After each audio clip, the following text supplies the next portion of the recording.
Hindi inakala ni Brian na magiging ganito kamiserable ng buhay kasama ng kanyang kapatid na si Micah. Wala na kasi noon ang haligi ng pamilya, kaya naman nakapagdesisyon ng kanyang ina na magtungo na lamang sa ibang bansa para mamasukan bilang isang domestic helper. Nasa 3 taon na sa kolehiyo itong si Brian at dahil malapit na siyang makapagtapos, kinakailangan niyang tumulong sa kanyang ina. Namasukan bilang waiter at gumuguhit ng mga larawan itong si Brian sa tuwing wala siyang pasok. Kaya naman gagawin niya ang lahat para makapatapos lamang sa kolehiyo nang sa ganon ay hindi na kailangan pang mga ibang bansa ng kanyang ina. Ngunit habang kasalukuyang tumatawid ang ina ni Brian, hindi niya napansin ang rumaragasang sasakyan na palapit sa kanya. Kaya naman ito ang naging dahilan para hindi matuloy ang pangibang bansa ng ina. Agad naman siyang dinala ng ospital sa taong nakabunggo sa kanya na halos hindi rin ito makapaniwala sa nangyari. Agad naman itong nabalitaan ng binata ang nangyari sa ina kaya naman agad siya natungo sa ospital. Dok, kumusta po ang kalagayan ng mama namin? I'm sorry, Mr. Brian Herrera. Nasa kritikal na kondisyon ngayon ang mama niyo. Kailangan natin siyang maoperahan sa madaling panahon. Kuya, paano na yan? Wala tayong ganong klaseng halaga para sa operasyon ni mama. Mr. Brian, narito nga pala kanina ang pamilyang nakasagasa sa iyong ina. And don't worry, kasi sagot na raw nila ang lahat ng gastusin para sa mama niyo. Ganun ba, Dok? Gusto ko silang makausap. Lumabas itong si Brian sa silid habang naiwan naman itong si Micah.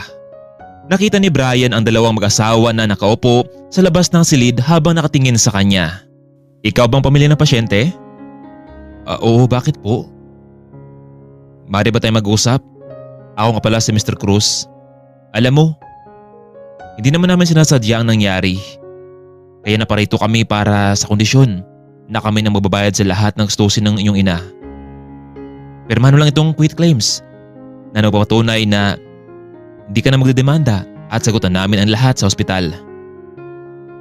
Walang nagawa itong si Brian kundi pumayag na lamang sa kasunduan na sila ang mababayad sa lahat ng gastusin sa ospital. Naging matagumpay naman ang operasyon ng ina ni Brian, ngunit makalipas lamang ng ilang araw ay nawala rin ito. Labis ang sakit na naramdaman ni Brian at Micah sa pagkawala ng kanilang mahal na ina. Kaya mula noon, natigil na sa pag-aaral itong si Brian. Pumasok na lamang ito bilang waiter at bilang artist para masuportahan ang pangailangan ng kanyang kapatid na si Micah. Sa kabilang dako naman, sumapit na ang kaarawan ng dalagang si Monica. Kaya naman, binigyan siya ng mamahaling regalo ng kanyang daddy. Dad, ano naman itong sorpresa mo sa akin? Iha, just open it and try. Pero Daddy, natatakot ako. Iha, you can do it yourself. Nakapagod na makita na palagi nagko-commute o napapatid sa driver natin.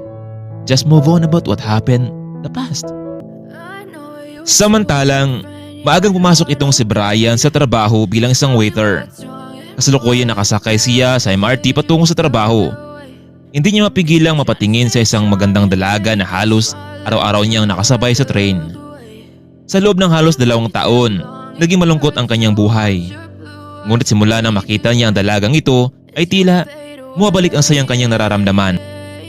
Isang araw noon, nag-deliver ng pagkain itong si Brian sa kanilang customer dahil nagkaaberya ang kanilang rider. Kaya naman siya ang nag-volunteer na maghatid dito.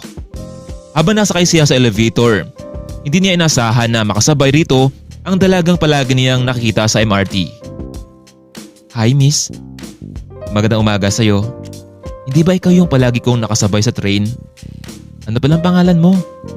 Pwede ba kitang maging subject ko sa aking painting? Ngunit wala man ang naging tugon ang dalaga sa kanya. Miss, ang ganda mo sana kaso masungit ka pala. Excuse me, hindi ako masungit. Hindi ko lang kinausap ang mga taong hindi ko naman kakilala. Kaya nga miss, nagpapakilala na ako sa'yo. Ako nga pala si Brian. Sige na, pumayag ka na bilang subject ko sa pagpipinta. Sige na nga, ang kulit-kulit mo eh. Pero pag-isipan ko muna ha. Nauna nang lumabas sa 10th floor ang dalaga, habang si Brian naman sa loob pa kasabay ng ilang mga empleyado. Sir, excuse me, yung kausap mong babae kanina, siya pala ang may-ari ng building na ito, si Ma'am Monica. Ganun ba? Nako, maraming salamat ha ate. Ako sir, hindi mo ba gustong malaman ang pangalan ko? Kung gusto mo lang malaman. Nako ate, maraming salamat pero okay na yun. Matapos ma-deliver ni Brian sa customer ang order nito, ay muli na itong bumalik sa restaurant. Samantalang pagkapasok naman ni Monica sa office, naroroon ang kanyang daddy. Iha, we congratulate you dahil matutuloy na rin ang pag-aaral mo sa ibang bansa. Talaga dad? Mabuti naman kung ganun. Thank you daddy. You're always welcome anak. Basta, galingan mo doon ha. Yes dad, I promise. Nang hapon ding iyon, nauna nang umuwi itong si Monica. Habang nakasakay ito ulit sa MRT, nakita siya ni Brian na naroon din nakasabay niya sa train. Miss Monica, mabuti at nakasabay ulit tayo. Ano, pumapayag ka na? Kahit one time lang. Promise kapag hindi mo nagustuhan ang pagpipinta ko, titigil na rin ako. Sige na. Para matigil na yung pangungulit mo. Bukas, pupunta ako roon. Nako, maraming salamat Miss Monica. Kinabukasan, hinanda na ni Brian ang lahat ng materyales habang hinintay na lamang ang dalaga. Kuya, relax ka lang. Darating din yung si Miss Monica. Oh, ito na pala siya. Hi Brian. Nako, pasensya ka na Brian ha. Medyo na-late ako ng ilang minuto. Nako Monica, ayos lang yun. Naghanda pa naman ako ng mga gamit ko eh. So, ito pala ang naipinta mo. Ang gaganda naman. Nako, salamat Monica. Paano? Pwede na ba tayo magsimula? Oo naman Brian. Pwede na. Sa mga oras na iyon, simulan na ni Brian ang pagpipinta sa dalaga at silang minuto lamang ay natapos na rin ang binata. Wow! Ang galing mo talaga Brian no? Maraming salamat Monica. Kung hindi dahil sa'yo, hindi magkaroon ng buhay itong pinipinta ko. Alam mo, 2 taon ang nakalipas mula noong nawala ang mama namin. Wala na akong ganang magpinta. Pero mula noong nakita kita, ewan ko ba kung bakit gusto kong muling magpinta. Salamat sa'yo Monica sa time mo para sa akin ngayon. Walang anuman iyon Brian. Siya nga pala Monica, bukas, wala ka bang ibang gagawin? Iyain sana kitang lumabas. Brian, anong ibig mong sabihin nun? Isa ba yung date? Parang ganun na yata yun. Kung ayos lang sa'yo. Sige, walang problema sa akin Brian. Yes! Salamat Monica. Kinabukasan, nagkita na nga ang dalawa sa isang park. Monica, mabuti naman at dumating ka na. Akala ko hindi ka darating eh. Nagustuhan mo ba ang lugar na ito? Tahimik, sariwang hangin. Iniisip ko kasi na dito ko unang dadalhin ang unang babae makadate ko. Lalo na yung taong mahal ko. Wow! Siyempre Brian, ang ganda ng lugar na ito. Relaxing. Yung tipong malayo sa problema.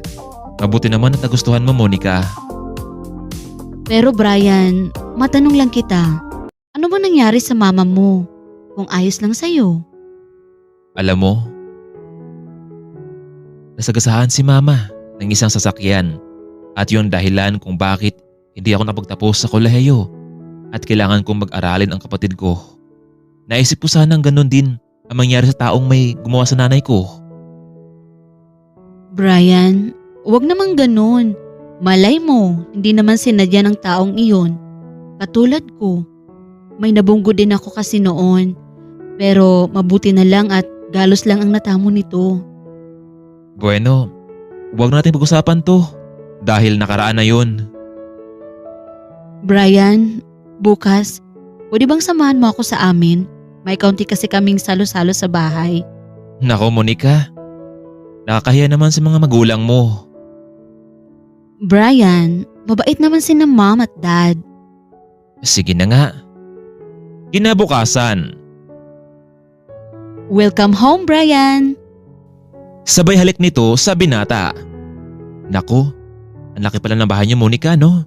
Mabuti at nagkikita kayo rito dahil sobrang laki nito eh. Oo naman, Brian. Halika, pumasok ka muna. Maya-maya din ay bababa na rin si mom at dad. So, ikaw pala si Brian, ano? Parang nagkakilala na yata tayo noon ah. Hindi po. Anyway, naniligaw ka ba sa anak namin? Ano bang natapos mo? Sa ngayon po, nasa third year college pa lang po ako at pinag-aaral ko ang kapatid ko. Pero, ano bang plano mo sa buhay mo? Gusto ko lang po sanang makatapos ang pag-aaral ng kapatid ko. Dad, Mommy, magaling naman po siya magpipinta. At minsan, sumasali rin siya sa mga events. Makinig ka, iho. Kaysa isang anak namin si Monica. At gusto namin na may magandang kinabukasan ang anak namin. Ang totoo, mag-aaral siya sa ibang bansa. At hindi namin gusto na katulad mo lang ang mapangasawa ng anak ko. Kaya habang maaga pa, itigil mo na ito dahil hindi ka nababagay sa anak namin. Pero Dad, Mom, mahal ko si Brian at mahal din niya ako. Pwede ba, Monica? Hindi siya nababagay sa Cruz family, ang taong ito. Sa mga oras na iyon, naalala ni Brian 2 taon na ang nakalipas na sila ang kausap nito sa ospital. Ang nagsagasa sa kanyang ina at para mabayaran na lamang ang lahat ng gastusin dito. Bigla na lamang umalis ang binata, hindi lang sa pagpapahiya nito kundi dahil galit siya sa mga taong pumatay sa kanyang ina. Mom, Dad, bakit niyo sinabi sa kanya iyon? Pwede ba, Monica? Baka nakalimutan mo. May pangarap ka pa sa buhay na dapat mong tuparin. Sinusuway mo ba ang utos namin, Monica? Dahil lang sa lalaking yun? How could you do this to us?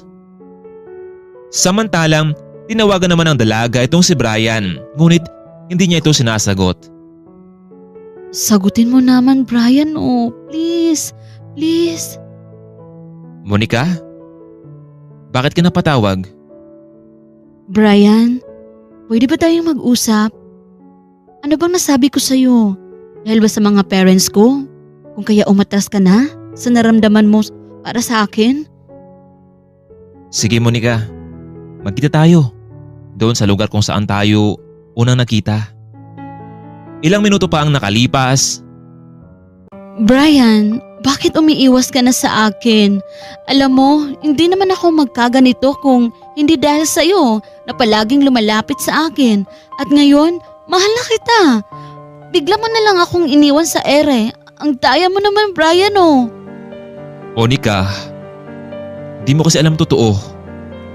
Anong totoo? Na mayaman ako at mahirap ka lang? Sorry ha, pero hindi naman basihan kung mayaman o hindi ang isang tao, hindi ba? Monica, huwag kang masuri sa akin dahil hindi mo alam ang mga sinasabi mo kung bakit hindi tayo pwede. Kaya nga, Brian, sabihin mo sa akin para malaman ko. Aalis na ako sa ibang bansa para doon mag-aral. Alam mo, Monica, ikaw ang dahilan kung bakit namatay ang mama namin. Ikaw ang bumunggo sa kanya. Ano? Hindi totoo yan. Ang sabi ni Daddy, buhay pa ang nasagasaan ko. Alam mo, pinaikot ka lang ng parents mo. Pinayaran nila kami para tumahimik lang. Pero ang totoo, wala na si mama na dapat sana ay makapagtapos ako sa kolehiyo. Kaya hindi kita kayang mahalin dahil ikaw ang sumira ng kinabukasan ko. Bigla na lamang umalis ang dalaga habang umiiyak ito. Samantalang naiwan naman si Brian na may sakit na kanyang nararamdaman. Iha, nabuti naman at nakauwi ka na. Dad, Mom, totoo ba na wala na yung taong nasagasaan ko? Monica, binayaran namin sila at tinanggap naman nila iyon. Ibig sabihin noon, pumapayag sila. Kaya wala na tayong responsibilidad para sa kanila. Hindi makapaniwala si Monica na nakapatay siya ng isang tao. Kaya nga, Iha, Kailangan mo magtungo sa ibang bansa para mag-aral at makalimutan mo na rin ang pangyayari dito. Hayaan mo, susunod kami doon ng mami mo. Kuya, Brian, bakit kailangan mo pang pahirapan ang sarili mo? Alam ko naman na mahal mo si Ate Monica. Bakit, Micah? Hindi ka ba nagalit sa kanya? Noon, oo, galit ako. Pero narealize ko na tao rin naman siya. Nagkakamali, hindi perpekto. Ang totoo, kuya, gusto ko si Ate Monica para sa'yo. Kung mahal mo siya, ipaglaban mo siya, kuya. Tao po. Bakit po, sir? Sino po ang kailangan nila? Manang, niyari pa ba si Monica? Nako, sir. Isang buwan nang wala rito si Ma'am Monica. Nasa ibang bansa na siya. Ganun ba, Manang? Maraming salamat po. Kuya, kumusta? Nagkita na ba kayo ni Ate Monica? Wala na, Micah. Matagal na pala siyang wala rito. Gusto kong humingi sa kanya ng sorry. Kuya, kung ganun, sundan mo siya. Hindi ba naibenta naman lahat ng mga paintings mo? Sigurado akong makikita mo si Ate Monica doon. Hindi na nadalawang isip pa itong si Brian. Maayos na silang magkapatid at kailangan niyang ayusin ang kanyang sarili para kay Monica at itama ang kanyang pagkakamali dito. Nagtungo ito sa Australia para muling makita ang babaeng mahal na mahal niya. Linggo, buwan, pero hindi niya pa rin ito natagpuan. Humingi siya ng tulong sa ibang mga kababayan para mas madali ang pagtagpo dito. Hanggang sa may napagsabi sa kanya na kung saan matagpuan ang dalaga. Pero sa kasamang palad ay wala siya roon. Hanggang sa kanyang paglalakad, nakita niya itong si Monica. Monica, sandali lang. Brian, anong ginagawa mo dito? Monica, naparito ako dahil gusto kong humingi sa'yo ng sorry. Nagkamali ako. Nagkamali ako sa nagawa ko sa'yo noon. Mahal kita. Mahal na mahal kita. Brian, ano ka ba? For almost a year na narito ako. Alam mo ba, naka-move on na ako sa'yo. Kaya huwag ka na mag-alala. Monica, naparito ako dahil mahal kita. Mahal na mahal kita. Brian, alam mo, tama sina Mami at Daddy. Hindi tayo bagay dahil ako ang sumira ng kinabukasan ninyo. Please, Monica, give me a chance to prove you na mahal kita. Ikaw ang buhay ko. Hindi ba mahal mo rin ako? Noon yun, Brian. Pero sorry, dahil ikakasal na ako sa fiancé ko. Larry, Dad, Mom, mabuti at narito na kayo. Babe, sino siya? Larry, siya si Brian. Oh, I see. Ikaw pala si Brian. Matagal ka na nagkwento sa akin ni Monica. Nice to meet you, pare. Come on, let's join us for a special dinner. Naku pare, salamat na lang. Brian, anong ginagawa mo dito? Tahimik na anak namin. Kaya wag mo na siyang guluhin pa. Si Larry ang magiging fiancé niya. Kaya please, umalis ka na. Umalis nitong si Brian. Nagsisito sa kanyang nagawa pero wala siyang choice kundi umuwi na lamang sa bansa. Ngunit bago pa man ito tuluyang makauwi, muli siyang nakipagkita kay Monica sa huling pagkakataon. Mabuti na lamang at naroon ito sa isang upuan habang nakaupo. Brian, ano pa ba ang ginagawa mo dito? Monica, sa huling pagkakataon, gusto kitang makausap. I'm sorry sa nagawa ko sa'yo. Mahal kita pero wala lang saya sa ito. For almost a year na hinanap kita dito at ngayon, masaya ka na pala. Ganun pa man, masaya rin ako sa'yo. Sa huling pagkakataon, pwede ba kita makiyakap? Dahil bukas mismo, uuwi na ako at marahil ito na huling pagkikita nating dalawa. Napayakap na lamang na mahigpit ang dalawa. Ngunit sa hindi inaasahan, nakita sila ni Larry. Ramdam ng lalaki na tila may gusto pa rin itong si Monica kay Brian. Kaya naman matapos umalis ni Brian ay lumapit itong si Larry sa kanya. Monica, alam mo, mahal kita. Pero kahit masakit tanggapin sa akin, alam kong mahal mo pa rin si Brian. Larry, I'm really sorry. Nang gabi ding iyon, nagliligpit na ng mga gamit itong si Brian para makauwi na ng bansa. Sa hindi inaasahan, may kumatok sa kanyang kwarto. Mr. and Mrs. Cruz? Ano pong ginagawa niyo dito? Brian, alam mo, hindi ka pa namin lubosang kilala pero dahil mahal namin si Monica at mahal ka niya, ikaw, susuko ko na lang ba? Ingatan mo ang anak namin, maliwanag ba? Maya-maya pa bigla na lamang napakita itong si Monica sa harapan ng binata.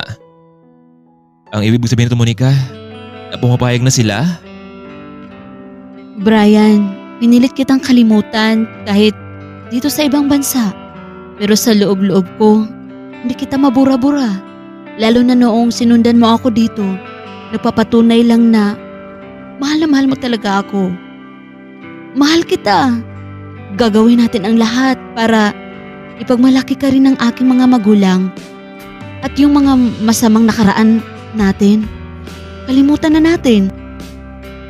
Hindi makapaniwala ang dalaga na magiging ganito ang kinilabasan ng lahat matapos ng maraming pagsubok sa kanilang buhay. Nagpatuloy si Brian sa pag-aaral sa ibang bansa habang ginamit naman niya ang talento sa pagpipinta. Sa di kalaunan, nakapagtapos na rin ang magkasintahan sa pag-aaral at nagkaroon ng stable na trabaho. Kinuha naman ni Brian ang kapatid na si Micah para maging buo na ang kanilang pamilya. Kasalukuyang nagpaplano ang magkasintahan na magpakasal at hindi naman tumutol dito ang kanilang pamilya. Hanggang dito na lamang, kaibigan. Maraming salamat sa walang asawang pagsuporta. Harapin natin at lakbayin natin ang taong 2023 na may saya, positibong pananaw para sa ating mga pamilya. Hanggang dito na lamang at paalam.